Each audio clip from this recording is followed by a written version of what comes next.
Hey, welcome back, everybody. Hope everyone had a wonderful week. We are now at the weekend. We got the World Cup starting Sunday, so I couldn't be more excited. Football is getting towards the second half of the season, so this is about the time I start watching it after the end of the baseball season. So a lot of good things going on. We have Thanksgiving right upon us now, too. Another good thing to celebrate is that I just went to a card show this evening, the Chicago Sports Spectacular at the Rosemont Convention Center. Um, yeah, it was. This is my recap video. I got a whole stack of cards to be able to show you here, as well as a few things that came through the mail. But it didn't disappoint. This is the fourth time I've gone to the show in the last year and a half, and by far, this was the biggest thing I've ever seen for their show. It certainly isn't the national, but it's the biggest thing I've seen outside of it. It was packed in there with how many vendors there were available. And the crowd was pretty good right from the beginning. I got there when it actually opened, so I didn't get the VIP experience, which started 2 hours earlier, but I did come in right when the public opened at 3:30, and it was already pretty packed in there. And it filled up much more thereafter as we got closer to dinner time. I stayed till about 7 o'clock, and I pretty much needed that whole time to actually go through the entire room, and I still probably didn't really look at everything. I kind of bounced around from table to table initially, and I went to some of the dealers that I had previously worked with that had come to previous shows and bought some stuff from them.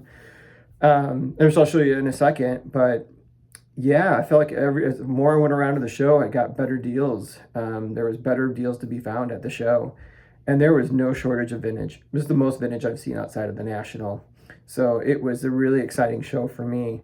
But of course, there was modern. Modern's always been kind of the balance of these shows that I've gone to previously. So there was that to be seen too. Plenty of memorabilia, plenty of autographs, and obviously they had people actually that were there to give autographs this evening. I think the big ones for tonight were Dennis Rodman, and also Joe Madden was there to sign autographs this evening. And it's open for 2 more days. So I'm highly recommending it. Admission was $15 to be able to get in. You obviously have to buy for your autograph ticket separately from that. But I think if you're going there looking for vintage cards, you'll be very pleased. If you're going there looking for modern cards, you'll be very pleased. It looked like all the major sports were pretty represented. I even got some stuff outside of the normal stuff that I normally buy. So looking forward to show it to you in a minute. So I'm going to flip the camera around and be able to kind of show you what I was able to pick up this evening. All right, let's start to the things that came through the mail this week. The first thing I was able to pick up actually was another one of these gold Derek Jeter cards. This is a PSA 6. I actually got it at a pretty good price. So I was actually kind of curious if it actually looks better than the SGC 8 that I previously bought a couple months ago. And the centering is a little different on the card. The 8's a little bit better centered, even though it's still not perfectly centered. But where I really saw the wear is actually on the edges, not the corners. The edges seem to really chipped on the card here, which really does kind of make it stand out as kind of a 6. All my other gold cards for Derek Jeter actually are in PSA holders, so I tempted whether I might keep that one over the 8, which I know sounds crazy since it's a 6. But that was the first card I kind of picked up, and I'll just kind of put little Derek in the background over here while we kind of show some other cards off this evening. All right, the next one I picked up was, this was pretty fitting for tonight because I feel like most people were dressed like this going around Chicago this week because it's a little unseasonably cold. It's already like late December temperatures around here, and it's even been snowing this week. So this one is a photo variation from 2019 Topps of Jose Abreu. Actually, I'd never seen the picture of this one before, and when I saw it, I was able to make an offer that was a good price for me, and I was actually able to pick it up relatively cheaply. And I was happy to be able to add it to my Abreu collection.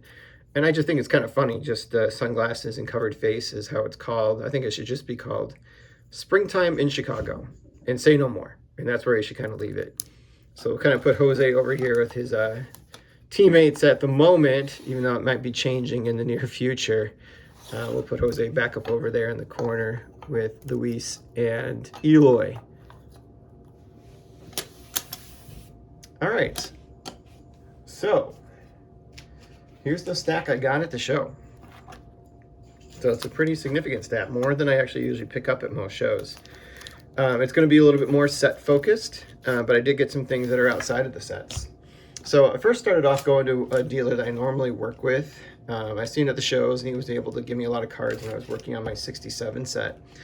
And though I was looking at some of the 53 Bowmans he had, they were a little too expensive for me. I wanted to be able to get them a little bit cheaper. I may be willing to pay that price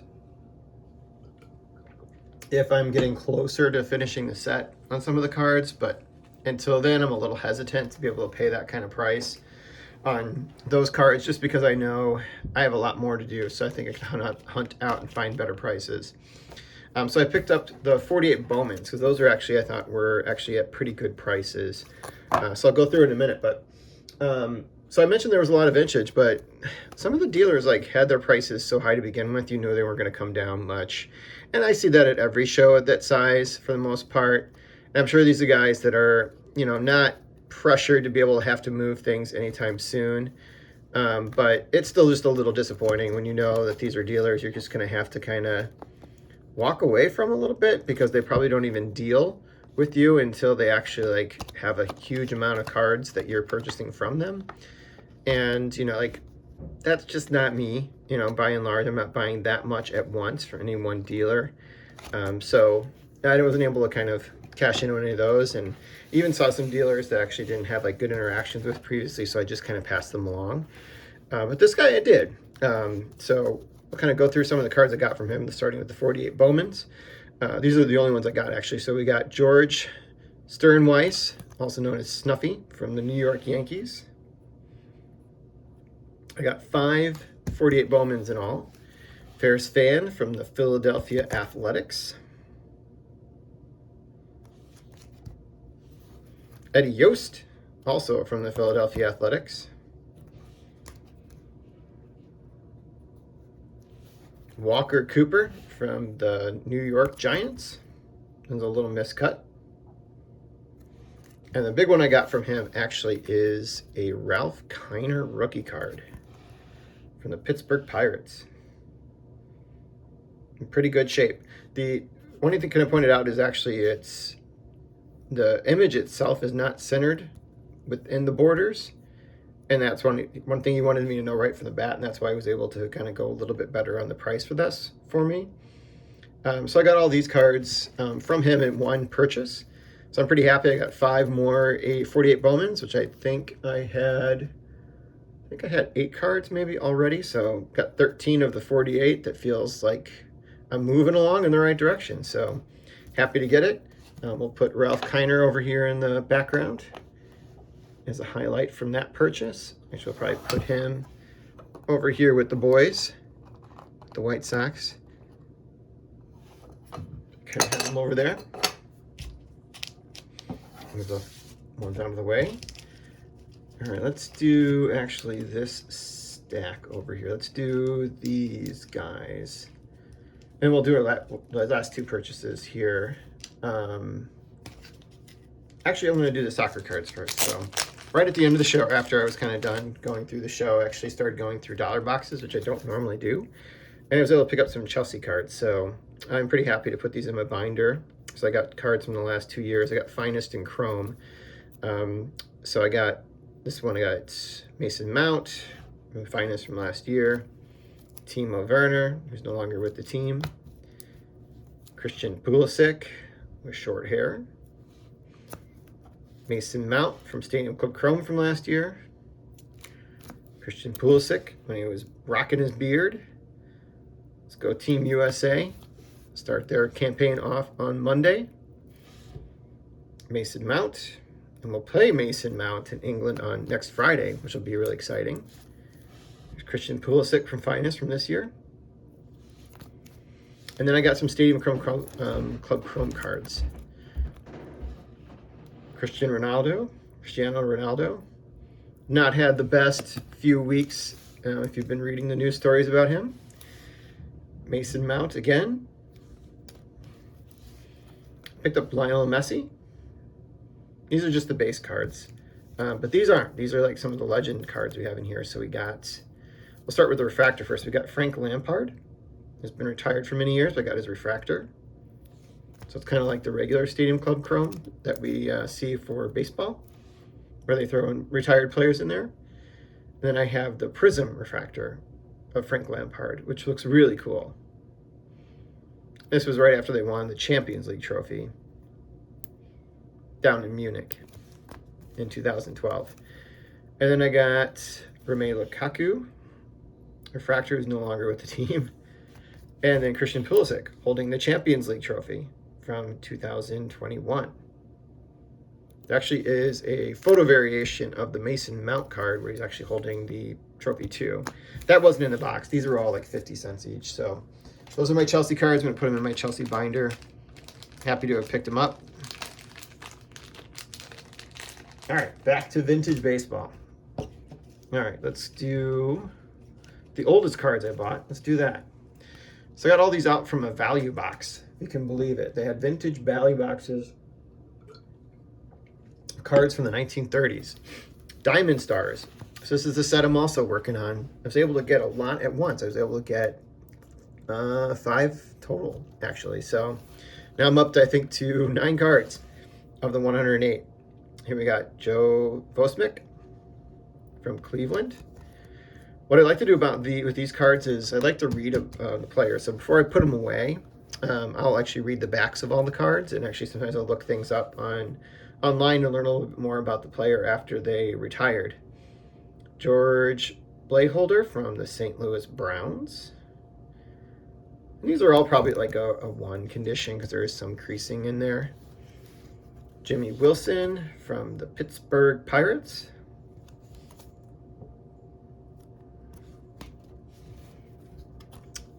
Gus Schur, also from the Pittsburgh Pirates. The Diamond Star is obviously famous for their Art Deco design. And Billy Weber from the Boston Braves, I believe, in this one. I believe that's what he was with. No, he's with the Boston Red Sox. I stand corrected. So I don't know these players all that much, so I'm going to have to actually spend a little time reading about them. That's one of the exciting things about doing vintage, in my opinion.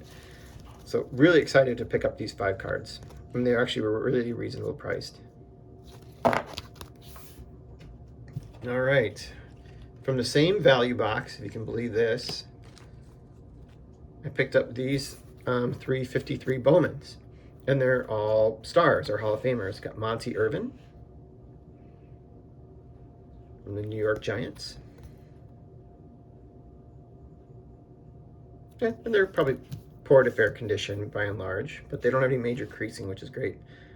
George Kell, when he was with Boston, right after he got traded from the Tigers, before he played for the White Sox and later on for the Orioles. And then Ted Kozlowski. Those big old arms, man, from the Cincinnati Reds. Also played for the White Sox later on.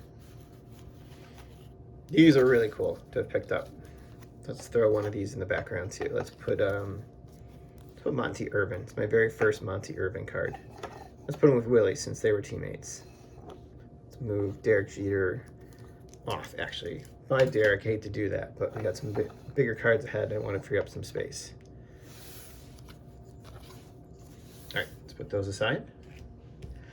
All right, and these last 3 I got all from the same guy. This guy's selling mostly modern stuff, but he had a stack of vintage cards. I started sorting through the vintage cards to see which ones I might want to be able to buy, and actually picked up 3 to be able to get a deal on. So let's start with the one that ended up being a toss-in card. And that's the 1976 Hostess Hank Aaron. This is one of his final Brewer cards, final baseball cards in general. I know it's a non-Topps issue, but it's still pretty cool. It was pretty inexpensive to be able to pick up that card too, so pretty happy about that. We'll put him over with Willie since they kind of are also linked in history as well. And these are the last 2 big ones I got. So we're going to get these out here to kind of showcase these guys because these were the big purchases from the sale. So we got, actually, this is not on my list of cards or sets I'm building, but I saw it at a reasonable price. And like, well, Hall of Fame rookie card from the 1950s. Member of the 500 Home Run Club. how can I turn this down? Because I've looked at this card several times and haven't picked it up. And that's the Harmon Killebrew card. So we're going to add Killer in here into the background. And then finally, the one I'm pretty stoked about getting, put it over there, is actually a 1953 Topps card. Which if there was one more set I might add into the list of sets I'd like to be able to complete, I should probably maybe add 2. It would be 56 Topps and then 53 Topps. I've looked at this Yogi before. I've seen at previous shows, it was graded. And I decided to pass on it just because of the price they were kind of asking for in graded condition. And I will tell you that this one is much better condition than the prices that I was being quoted at those previous shows, which were still far than what I paid for this one. This card's pretty sharp in general. It probably would grade out about a 2 or a 3. And that is perfectly fine by me. In fact, I don't have any interest in probably putting in for grading anytime soon because this is staying in my personal collection. But what a beautiful card. From Larry Yogi Berra. And that's it. All right, so guys, I'm going to actually put this video together here now and hopefully get it out tonight. I'm going to add some pictures from the show. I didn't take a lot of pictures, but I'll just kind of take a few and put them in there so you get a chance to see what it looked like out there today. Hope you guys get a chance, if you live locally, to get out to the show. And if not, have a wonderful weekend and enjoy your upcoming holiday.